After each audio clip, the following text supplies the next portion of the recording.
تو مجھے آج جب میں اس کے لیے سوچ رہا تھا تو ایک روایت چند دن پہلے نظر میں آئی، تو بہت مناسب ہے کہ اس روایت کا میں آپ کی خدمت میں تذکرہ کروں۔ یہ ماہ مبارک رمضان سے پہلے ماہ شعبان کا آخری جمعہ ہے، بالکل اسی طرح ماہ شعبان کا آخری جمعہ ایک راوی ہمارے 8ویں امام علی ابن موسیٰ رضا علیہ الصلوۃ والسلام کی خدمت، اللہم صلی علی محمد آل محمد وعجل فرج۔ اب اگر آپ لوگ مشہد تشریف لے جاتے ہیں، ظاہر ہے تو آپ ایک اور زیارت گاہ پہ بعض لوگ جاتے ہیں، ابا سلط نام کر کے۔ ابا سلط ایک زیارت گاہ ہے، ابا سلط راوی ہیں مولا 8ویں سرکار کے۔ اس روایت کے راوی بھی ابا سلط ہی ہیں۔ وہ کہتے ہیں کہ میں مولا 8ویں سرکار کی خدمت میں حاضر ہوا، شعبان کا آخری جمعہ تھا۔ تو امام نے مجھ سے پوچھا کہ فلانی ابا سلط کا نام لیا کہ آج آخری جمعہ ہے، اس کے بعد ماہ مبارک رمضان میں کچھ ہی دن باقی ہیں، ماہ شعبان میں کچھ ہی دن باقی ہیں۔ تو امام نے 8 نصیحتیں کی ابا سلط کو، 8 نصیحتیں کی۔ اب آپ تصور فرمائیے اگر آپ اور میں اس محفل میں ہوتے تو ان 8 نصیحتوں پہ توجہ دیتے یا نہ دیتے؟ اب ہمیں امام کا وہ فرمایا ہوا ہم تک پہنچ گیا ہے 1400 سال گزرنے کے باوجود تقریباً، بہت بڑی بات ہے۔ اب جب کہ پہنچ گیا ہے اور میں آپ کی خدمت میں وہ روایت بھی عرض کر دیتا ہوں، تو اب ہمیں اس پہ توجہ دینا چاہیے۔ تو یہ بہت اچھا موقع ہوا، اتفاق سے ایسا ہو گیا، اور وہ روایت میں آپ کی خدمت میں چاہتا ہوں کہ دیکھ کے پڑھوں تاکہ کوئی چیز اس میں سے مس نہ کروں۔ یہ روایت ایک کتاب ہے جس میں مولا 8ویں امام کی روایتوں کو جمع کیا گیا ہے۔ اس کتاب کا نام ہے عیون اخبار الرضا۔ مولا 8ویں امام نے جو روایتیں ارشاد فرمائی ہیں اس کی اہم ترین روایتیں۔ عیون کئی مطلب ہوتے ہیں، عیون لیکن اہم ترین کو بھی کہتے ہیں، جمع ہے یہ۔ تو جو روایتوں میں 8ویں امام کی اہم ترین روایتیں ہیں وہ اس کتاب میں جمع ہیں۔ اس میں یہ روایت لکھی ہوئی ہے۔ ابا سلط کہتے ہیں ماہ شعبان کے آخری جمعے میں مولا 8ویں امام کی خدمت میں پہنچا۔ امام نے فرمایا، اے ابا سلط، ماہ شعبان زیادہ گزر گیا ہے اور آج ماہ شعبان کا آخری جمعہ ہے، پس شعبان کے باقی ماندہ دنوں میں گزشتہ دنوں کی کوتاہیوں کا جبران کرو۔ جو توجہ نہیں دے پائے اس کی جگہ اب ان چند دنوں میں تو توجہ دے دو، اور جو درج ذیل تمہارے امور تمہارے لیے اہم ہیں انہیں انجام دو۔ کہا یہ جو کام میں کہہ رہا ہوں یہ تمہارے لیے اہم ہے، انہیں انجام دو۔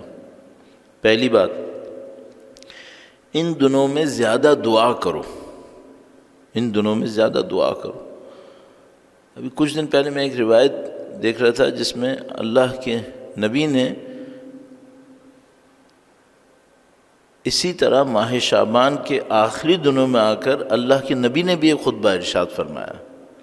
جس طرح مولا 8ویں امام کی روایت شعبان کے آخری جمعے میں ہے، اللہ کے نبی کی بھی ایک روایت ہے، وہ پورا خطبہ ہے جو شعبان کے آخری ہفتے میں اللہ کے نبی نے ارشاد فرمایا ہے۔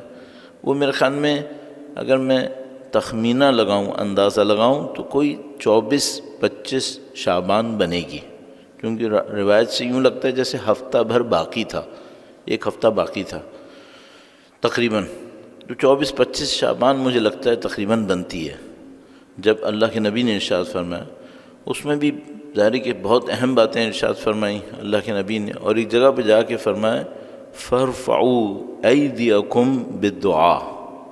اس طرح ان کے فرزند مولا 8ویں امام نے فرمایا ان دونوں میں دعا زیادہ کرو۔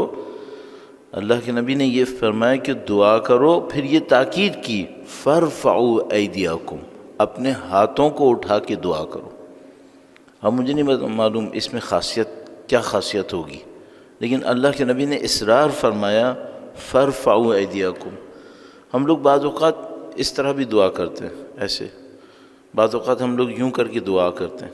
اچھا اگر کوئی مجھ سے کہے ہاتھوں کو اٹھا کے دعا کرو تو مثلا مجھے کم از کم اتنا تو کرنا چاہیے، کم از کم چہرے کے سامنے لا کے دعا کروں. نہیں معلوم اللہ کے نبی کیا خاصیت دیکھتے ہیں اس میں.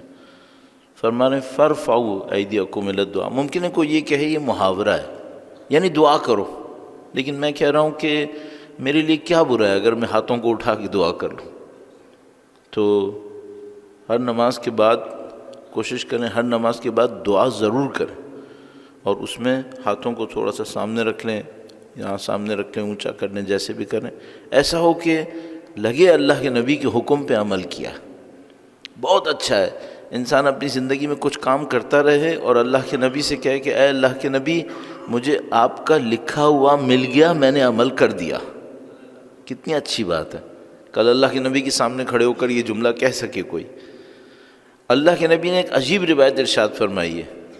وہ روایت کہ اس میں روایت میں فرمایا کہ، اور یہ روایت صحیح روایت ہے، یہ روایت صحیح روایت ہے، فرمایا اگر کسی کو میری کہی ہوئی کوئی بات پتہ چلی عبادت میں سے، اس کو یوں لگا کہ صحیح ہے اور اس نے انجام دے دی، اگر نہیں بھی صحیح ہوئی تو ثواب کی ضمانت میں دوں گا. اللہ اکبر. اللہ کے نبی کی روایت موجود ہے اور یہ روایت صحیح روایت ہے. اس میں فرمایا کہ اگر کسی کو میرا کہا ہوا کوئی سننے کو ملے اور وہ دعا عبادت کے اوپر مبنی کوئی چیز ہو اور وہ اسے انجام دے دے اس امید پر کہ اللہ کے نبی نے کہا ہے، بعد میں پتہ چلا نہیں کہا تھا، اللہ کے نبی فرماتے ہیں گھبراؤ نہیں، اس کا ثواب میں تم کو پہنچا دوں گا. بڑی بات ہے یہ. اللہ کے نبی کی ذات پر، مولا آٹھویں امام کی ذات پر درود بھیجیں. محمد و آل محمد.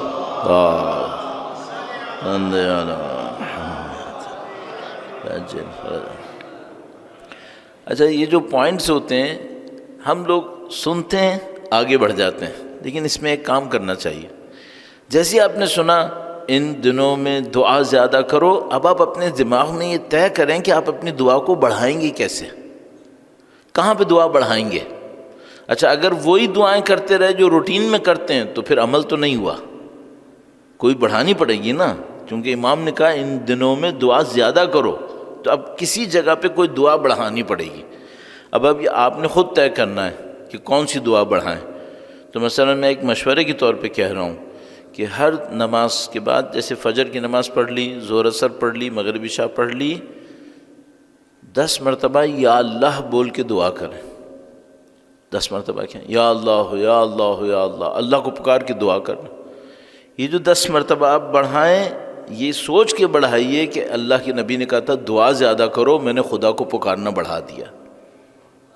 یہ بھی درود سب سے بڑی دعا ہے. درود بڑھا دیں اپنی زندگی میں، درود بڑھا دیں کہیں پہ، بہت بڑی دعا ہے. سب سے بڑی دعا درود ہے، اس سے بڑھ کے کوئی دعا نہیں ہے. تو درود کا ذکر بڑھا دیں اپنی زندگی میں، تو اس سے بہت برکتیں نصیب ہوتی ہیں. میں بعض اعمال انجام دیتا ہوں اور بعض اوقات اس نیت سے، اس لالچ میں کہ دوسرے لوگ سنیں گے وہ بھی انجام دیں گے، مجھے اس کا ثواب ملے گا، میں بول دیتا ہوں.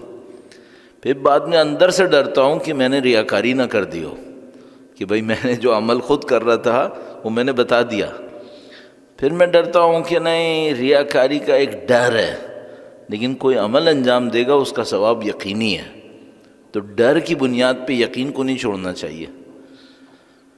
تو میں روزانہ صبح 140 مرتبہ 14 معصومین کی نیت سے درود پڑھتا ہوں، اور اس میں 14 معصومین کو یاد کر کے انہیں سلام کرتا ہوں.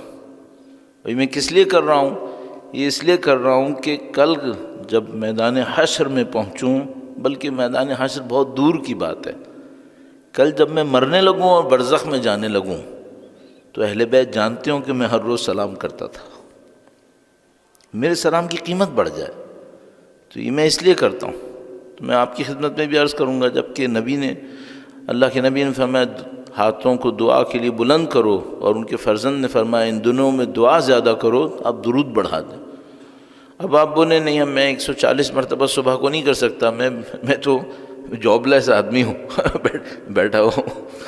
آپ کہ نہیں بھائی ہمارے پاس تو جاب ہوتی ہے، کام ہوتا ہے، چلو آپ 14 دفعہ کر لو، کیا نقصان ہے، 14 دفعہ بڑھا لو، آہستہ آہستہ پھر دیکھیں گے. پروردگار ہماری قلیل اعمال کو بھی قبول کرنے کا وعدہ کر چکا ہے، خلیل اعمال کو بھی قبول کرنے کا وعدہ کر چکا ہے۔ تو اللہ سے دعا کرتے ہیں کہ خدایا ہمارے انہی قلیل اور حقیر اعمال کو اپنی بارگاہ میں قبول فرما۔ درود بھیجیں محمد و آل محمد پر، ما صلی علی محمد و آل محمد وعجل۔ ان دنوں میں زیادہ دعا کرو، زیادہ توبہ اور استغفار کرو، استغفار بڑھا دو۔ اچھا بڑھاؤں کیسے؟ مثلا فرض کریں آپ کسی ٹائم پر دن میں 10 مرتبہ کہتے تھے استغفر اللہ ربی واتوب الیہ، بڑھا کے 14 کر دیں۔ 70 مرتبہ کہتے تھے، ان دنوں میں 100 مرتبہ کر دیں۔ تھوڑا سا کچھ بڑھا دیں تاکہ نبی اور ان کی اولاد کے سامنے سرخرو ہو جائیں، مولا آپ کے فرمان پہ عمل کیا ہم نے۔ صحیح۔ زیادہ قرآن کریم کی تلاوت کرو، قرآن کی تلاوت، قرآن کریم کی تلاوت زیادہ کرو، آدھا صفحہ بڑھا دیں، ایک سورہ بڑھا دیں حفظ سے۔ مثلا رات کو سونے سے پہلے 2 سورہ پڑھتا تھا، 3 پڑھ لیں، نہیں پڑھتا تھا 1 سورہ پڑھ لو، سورہ کوثر پڑھ لو، سب سے چھوٹی، سب سورہ کوثر پڑھ لو۔ وہی خدا پھر وہی مسئلہ ہے، تھوڑا سا کچھ بڑھا دیں تاکہ خدا کے سامنے سرخرو ہوئیں کہ ہم نے عمل کیا۔ خدا کی بارگاہ میں اپنے گناہوں سے توبہ کرو تاکہ خالص اور پاک ہو کر ماہ خدا میں داخل ہو۔ توبہ کرو، اتنا توبہ کرو کہ ماہ مبارک رمضان میں داخل ہو تو پاکیزگی ہو۔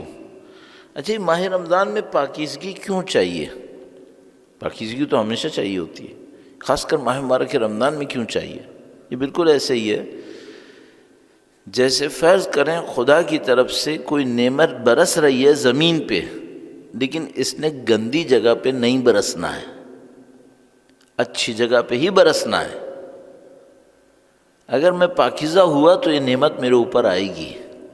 یہ ماہ رمضان اس طرح سے ہے، اس میں ایک نورانیت نے برسنا ہے، اس نورانیت کی ایک منیمم ایلیجبلٹی ہے، وہ ایلیجبلٹی ہمارے اندر ہوئی، وہ نورانیت ہم تک پہنچے گی۔ ماہ مبارک رمضان اس طرح سے، اس لیے چاہ رہے ہیں کہ داخل ہونے سے پہلے پاکیزگی بڑھ جائے۔ فرمایا اب یہ بہت عجیب 5واں پوائنٹ، 6واں پوائنٹ اور 7واں 8واں۔ 5واں پوائنٹ، جو امانت تمہاری گردن پر ہے اسے ادا کر دو۔ ہم لوگ بہت ساری چیزیں موت کے لیے اٹھا کے رکھ رہے ہیں، یہ اچھی بات نہیں ہے۔ بہت سارے لوگ مرنے کے بعد کے لیے وصیت کرتے ہیں، جب میں مر جاؤں نا تو یہ چیز اس کو دے دینا۔ مرنے کے بعد دیتے ہو جب تمہارے کسی کام کی نہیں رہتی، مرنے سے پہلے تو۔ امانت بھی ایسے ہی ہے، امانت تو ویسے ہی دینی ہے، تو مرنے تک کا انتظار کیوں کر رہے ہو؟ اگر کسی کی امانت ہاتھ میں ہے تو اس کو مرنے سے پہلے دو۔ اچھا وہ بہت سارے لوگ ایک SMS بھیج دیتے ہیں ماہ مبارک رمضان سے پہلے، ماہ مبارک رمضان داخل ہو رہا ہے، اگر میں نے کسی کا دل دکھایا ہے تو مجھے معاف کر دے۔ یہ کیا پاگل بنا ہے؟ ایک معنی میں کہہ رہا ہوں پاگل بنا ہے۔ تم نے دل دکھایا ہے، وہ 2 گھنٹے 4 گھنٹے تمہارے دکھائے ہوئے دل کی آگ میں جلا ہے، اور تم معافی کس طرح کر رہے ہو؟ ایک مفتے کا SMS بھیج کے۔ کیا مذاق ہے؟ ایسے معافی ملتی ہے؟ جاؤ کسی کے 1 لاکھ روپے لے لو اور اس سے کہو 5 سال کے بعد مجھے معاف کر دینا، SMS کر دو۔ معاف کر رہا ہے وہ، اس کے اوپر سود بنا کے لے گا وہ تم سے۔ تو یہ اس طرح کہنے کا فائدہ نہیں ہوتا، پیچھے محنت کرنی پڑتی ہے۔ بھائی کسی کا دل دکھایا، جا کے اس کو صحیح کرو۔ اب تو بعض اوقات کہتے ہیں کہ اگر مثلا میں نے کسی کا دل دکھایا ہے، اگر میں اب جا کے اس سے معافی مانگوں، اس کو یاد آئے گا، دل اور دکھے گا، تو پھر نہیں جائے، پھر تنہائی میں بیٹھ کے معافی مانگ لے۔ بعض اوقات کسی کا چھوٹا موٹا پیسہ ہاتھ میں رہ جاتا ہے تو ڈر ہوتا ہے کہ اب جا کے کہوں گا نا تو اور بیچارہ کڑے گا، تو پھر مت بولو، جا کے اس کا پیسہ کسی اور طریقے سے انڈائریکٹلی پہنچا دے انسان۔ تو امام نے فرمایا جو امانت تمہاری گردن پر ہے اسے ادا کرو۔ یہ 6واں جملہ بہت عجیب ہے۔ مومنین کے لیے تمہارے دل میں جتنا کینہ اور دشمنی ہے اسے اپنے دل سے نکال دو۔ اللہ اکبر۔ امام نہیں چاہتے کہ ہم لوگوں کے دلوں میں ایک دوسرے کے لیے کوئی بغض بھرا ہوا ہو، امام یہ نہیں چاہتے۔ اتنا عجیب ہے ایک روایت، شاید میں نے پہلے آپ کی خدمت میں عرض کی ہو، ایک آدمی کہتا ہے کہ میرا کسی آدمی کے ساتھ جھگڑا ہوا پیسے کے اوپر، تو بولتا ہے ہم بازار میں ایک دوسرے سے تو میں کر رہے تھے کہ تو نے مجھے اتنا دینا ہے، وہ کہتا ہے میں نے نہیں دینا۔ دونوں شیعہ تھے، اہل بیت کے ماننے والے تھے۔ تو کہنے لگا ایک آدمی میرے پاس آیا اور اس نے کہا کہ تم دونوں کا جھگڑا کس بات پر ہے؟ تو اس نے مثلاً بولا 300 دینار کے اوپر ہے، مثلاً، مجھے فگر یاد نہیں ہے۔ تو اس نے کہا اس کے علاوہ کوئی اور جھگڑا ہے؟ اگر یہ پیسے کا مسئلہ نہ ہو، اس کے علاوہ کوئی اور جھگڑا ہے؟ اس نے کہا نہیں، اور کوئی جھگڑا نہیں، بس پیسے کا معاملہ ہے۔ تو کہنے لگا میں دیتا ہوں 300، جاؤ ایک دوسرے سے دوستی کرو۔ تو وہ دونوں اپنا جھگڑا تو نپٹا بیٹھے، پھر ان میں سے کسی ایک نے پوچھا تم کیوں دیتے ہو؟ نہ تمہارا لینا نہ تمہارا دینا، تم ایک تھرڈ پرسن ہو، تم کیوں پیسے دیتے ہو؟ تو اس نے کہا کہ مجھے چھٹے امام کا نام لیا، کہا انہوں نے مجھے ذمہ داری دی ہے کہ دو شیعہ کو لڑتے دیکھوں مال پر، تو مال دے کر ان کا جھگڑا ختم کرا دوں۔ مولا چھٹے امام کی ذات پہ درود بھیجیں، محمد و آل محمد، صلی علی محمد آل محمد وعجل فرجہ۔ کینہ مت رکھیں ایک دوسرے سے، دشمنی مت کریں ایک دوسرے سے، چھوٹی موٹی دشمنیوں بھول جائیں، کم سے کم ابھی دوستی نہیں بھی کر سکتے نا تو کم سے کم دشمنی نکال دو۔ کیوں؟ یہ دشمنی ایک آگ ہے جو دوسرے کو بعد میں جلائے گی، پہلے ہمیں جلا رہی ہے، یہ ہمیں اندر اندر جلا رہی ہے۔ جیسے ہمارے پاس ایک روایت ہے، الحسد تأکل الایمان کما تأکل النار الخشب، اس طرح کر کے تھی، میں اگر غلطی نہیں کر رہا، تو کہا کہ حسد انسان کے ایمان کو ایسے جلاتا ہے، حسد کا جذبہ، جیسے آگ لکڑی کو جلا دیتی ہے۔ تو جو بغض اور کینہ اور دشمنی ہے یہ اندر اندر ایمان کو گلاتا رہتا ہے۔ اچھا بعض اوقات انسان کیا کہتا ہے؟ انسان کہتا ہے میں شب قدر بھی گیا، میں نے قرآن بھی ختم کر لیا، کوئی اندر ڈیولپمنٹ نظر نہیں آ رہی۔ کیسے نظر آئے گی؟ اندر ایک لیک ہے، جو جتنا جمع کر رہے ہیں وہاں لیک ہوئے جا رہا ہے، تو اندر ڈیولپمنٹ نہیں آئے گی۔ پہلے وہ لیکس بند کرنے پڑیں گے، پہلے وہ چیزیں جو اندر ہی اندر ختم کر رہی ہیں انہیں بند کرنا پڑے گا۔ وہ جو اندر اندر ختم کرتی ہیں کیا ہیں؟ وہ انسانی جذبے ہیں، حسد، بغض، کینہ، لالچ، حرص، یہ جذبے انسان کے ایمان کو اندر اندر ختم کرتے رہتے ہیں۔ پھر وہ اوپر سے قرآن پڑھتا رہتا ہے، اوپر سے نمازیں پڑھتا رہتا ہے، اتنا اچھا اثر نہیں ہوتا۔ ساتویں بات، اب یہ دیکھیے گا، ہر وہ گناہ جس میں مبتلا ہو اس سے ہاتھ کھینچ لو، تقوی اختیار کرو، خلوت اور جلوت میں خدا پہ توکل کرو۔ بعض اوقات ہم لوگ کسی گناہ کے عادی ہو جاتے ہیں، نعوذ باللہ تعالی، میرے جیسے لوگ کوئی گناہ کرتے ہیں، اتنا ہیبیچول ہو جاتا ہے، بھول جاتے ہیں کہ یہ گناہ ہے۔ بعض اوقات آبادیاں بھی ایسے ہوتی ہیں، لوکیلٹیز، زمانہ، مثلا ایک چیز تھی جو پچھلی نسل میں گناہ تھا، اس نسل تک آتے آتے گناہ نہیں ہے، لوگوں کے لیے ہیبیچول ہو گیا ہے، عادی ہو گیا ہے۔ اور یہ چیزیں اتنی لمبی لسٹ بن جائے گی اس کی جس کی کوئی حد نہیں ہے، بہت لمبی لسٹ بنے گی اگر کوئی اس کو بنائے۔ اس کا صرف ایک راستہ ہے، آپ اپنا موازنہ اس دور کے لوگوں سے نہیں کریں۔ میں یہ نہ سوچوں کہ مثلا میں اس دور کے حساب سے اچھا آدمی ہوں، یہ نہیں کروں۔ میں سوچوں کہ نبی اور امام کی روایتوں کے حساب سے میں کیسا آدمی ہوں۔ اپنا مقایسہ یہاں سے کروں گا تو غلط ہوگا، تو ویسے ہی غلط ہوا ہے، اس میں بچا کیا ہے صحیح؟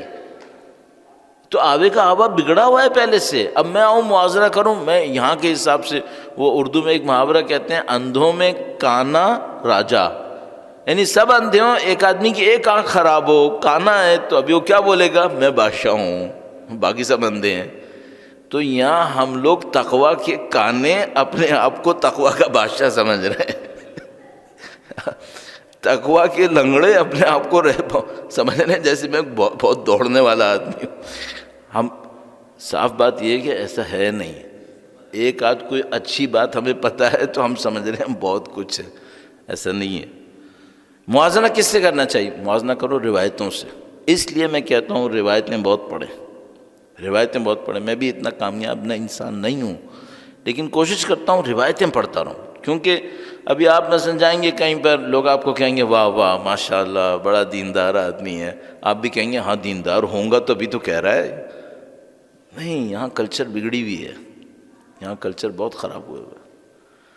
یہاں میں بار بار کہتا ہوں، یہاں دین کا جو پرزم ہے وہ اپ سائڈ ڈاؤن ہوا ہے، یہاں اخلاق اقدار اپ سائڈ ڈاؤن ہوئی ہوئی ہیں۔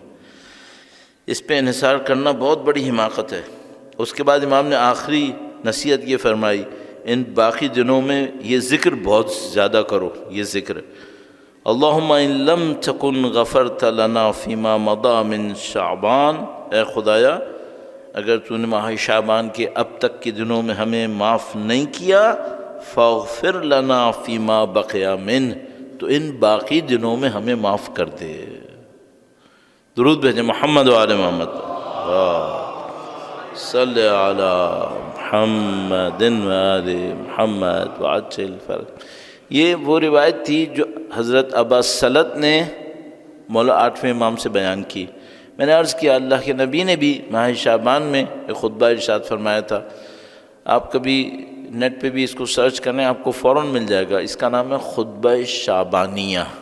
خطبہ شعبانیہ سرچ کرنے کا ایک آسان طریقہ یہ ہے، کی بورڈ کو اردو کر لیں۔ آپ انگلش میں کی بورڈ کو سرچ کریں گے نا اتنا اچھا نہیں ملے گا، کی بورڈ کو اردو کر لیں، اور اردو کرنے کے بعد اس میں لکھیں سرچ میں خطبہ شعبانیہ، فوراً ملے گا آپ کو۔ بہت ساری ہماری دینی چیزیں ہمارے دوستوں کو نہیں مل پاتی ہیں اس وجہ سے کہ وہ انگلش کی بورڈ سے سرچ کرتے ہیں یا رومن لکھ کے سرچ کرتے ہیں تو نہیں ملتی۔ انٹرنیٹ کا بہت بڑا حصہ انگلش یا رومن میں نہیں ہے، وہ اس الفابیٹس کے اندر ہے، پرشین، عربک اور اردو میں۔ تو آپ کو سرچ کرنا ہو روایتوں کو تو اس میں جا کے سرچ کر۔ خطبہ شعبانیہ میں اللہ کے نبی نے 2 جملے ایسے ارشاد فرمائے، اس میں پورا خطبہ ہے، 2 جملے ایسے ارشاد فرمائے، وہ اتنا میں نے بولا ہے کہ مجھے رٹ گئے۔ میں رٹنے میں اچھا انسان نہیں ہوں، میں بار بار موبائل نکال کے روایتیں پڑھتا ہوں، لیکن وہ میں نے اتنے بولے ہیں، اتنی دفعہ بولا ہے کہ وہ مجھے رٹ گئے 2 جملے۔ اتنے خوبصورت جملے ہیں، وہ میں ابھی آپ کی خدمت میں عرض کرتا ہوں، اس لیے بھی خاص کر عرض کر رہا ہوں کہ یہی دن ہے جس میں اللہ کے نبی نے ارشاد فرمایا۔ بہت خوبصورت جملے ہیں، درود بھیجے گا محمد و آل محمد۔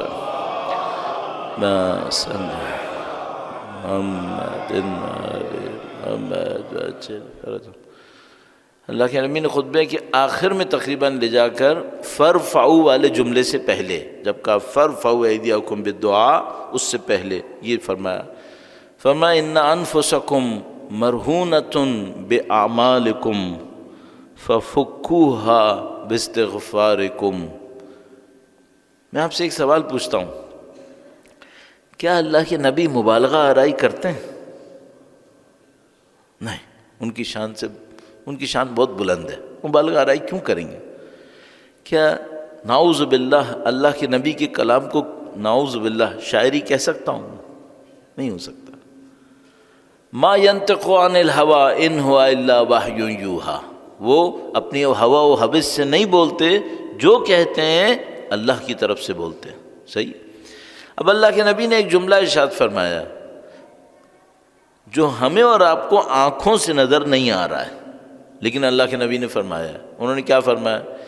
ان انفسکم مرہونۃ باعمالکم، فرمایا تمہارے نفوس تمہارے اعمال کی زنجیروں میں جکڑے ہوئے ہیں۔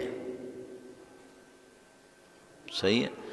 اچھا، ہمیں اپنے بدن پر کوئی زنجیر لگی ہوئی نظر آ رہی ہے کیا؟ نہیں۔ اللہ کے نبی نے ابدان کہا بھی نہیں ہے، بدن نہیں کہا ہے، نفوس کہا ہے۔ نفوس وہ ہماری روح، وہ ہمارا نان میٹیریل حصہ، اس کو فرمایا ان انفسکم مرہونۃ باعمالکم، تمہارے نفوس تمہارے، اب ظاہر جو اعمال کہا اس میں اچھے اعمال زنجیر نہیں لگاتے، اچھے اعمال انسان کو پرواز دیتے ہیں، اچھے اعمال انسان کو ایلیویٹ کرتے ہیں، یہ برے اعمال ہوتے ہیں جو انسان کو جکڑ لیتے ہیں۔ تو یہاں پہ اعمال سے مراد اچھے اعمال نہیں ہیں، برے اعمال ہیں۔ ان انفسکم مرہونۃ باعمالکم، تمہارے نفوس تمہارے اعمال کی زنجیروں میں جکڑ گئے ہیں۔ یہ تو اللہ کے نبی نے بیماری بتائی، علاج بتایا یا نہیں بتایا؟ علاج بھی بتایا۔ مولا نے نہج البلاغہ میں نبی کی ایک صفت کہی ہے، بہت عجیب صفت ہے۔ فرمایا طبیب دوار بطبہ، کہا نبی، اب یہ کون کہہ رہا ہے؟ مولا امیر المومنین ارشاد فرما رہے ہیں۔ باہر کچھ بچے باتیں کر رہے ہیں، مجھے ان کو دیکھ کر ایک افسوس یہ ہو رہا ہے کہ یہ سن کیوں نہیں رہے، پھر دوسرا یہ ہو رہا ہے کہ میرا ذہن ان کی باتوں کی آواز میں آ رہا ہے۔ تو اگر آپ باہر بیٹھے ہوئے بھی ہیں تو خاموش بیٹھیں، صحیح، کوئی مسئلہ نہیں ہے باہر بیٹھنا۔ درود بھیجیں محمد و آل محمد، صلی علی محمد و آل محمد۔